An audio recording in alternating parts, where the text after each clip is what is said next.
पाप का काम तू किसके लिए करता है? बीबी के समझाने पर सुधरने का नाम न लेता नालायक पति।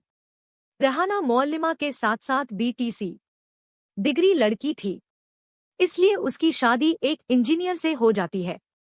दोनों आपस में प्यार व मोहब्बत से जिंदगी गुजारने लगे। 3 माह बाद प्राइमरी टीचर में रेहाना का सिलेक्शन हो गया।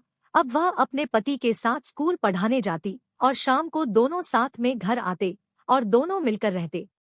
रेहाना अपने अल्लाह से बेहद मोहब्बत करती थी, इसलिए वह पाप का कोई काम नहीं करती थी।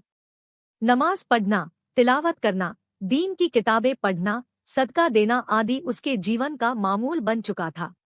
वह तहज्जुद की नमाज कभी नहीं छोड़ती थी।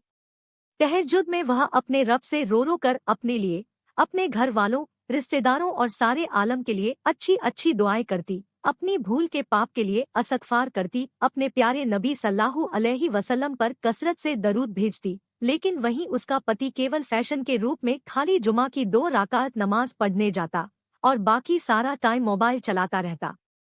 इंजीनियरिंग करने के बाद उसे कई जगह से अच्छी सैलरी के साथ, अच्छी सुविधा के साथ कई ऑफर आए थे, लेकिन वह वहां नहीं गया क्योंकि उसका दिल एक पास के गांव के 2 बच्चों की मां पर आ गया था और वह औरत भी उसे अपने इश्क के जाल में फंसा रखा था।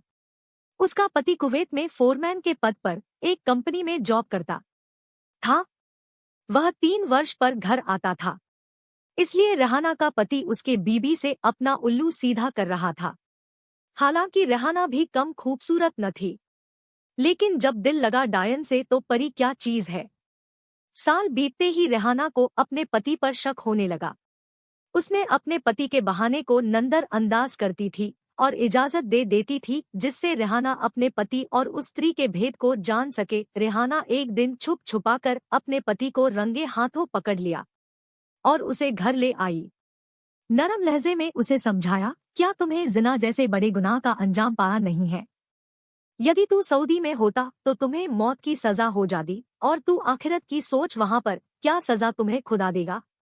वह भी एक औरत ही है, मैं भी एक औरत हूँ, मैं उससे खूबसीरत हूँ। जो तू कहे मैं तुम पर सब कुछ निसार कर दूं, लेकिन अपने गुनाहों के दलदल से बाज आ जा।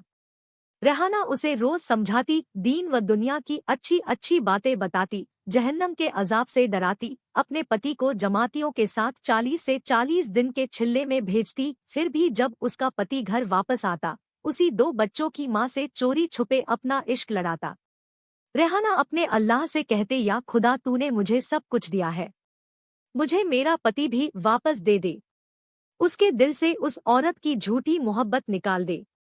रेहाना रो रो कर अल्लाह से दुआएं करती और सब्र करती और कहती, अल्लाह तू जिस हाल में मुझे रखे वही मुझे मंजूर है। सीख दुनिया में हमें अल्लाह जिस हाल में रखे उसी में खुश रहकर उसकी अताअत करनी चाहिए।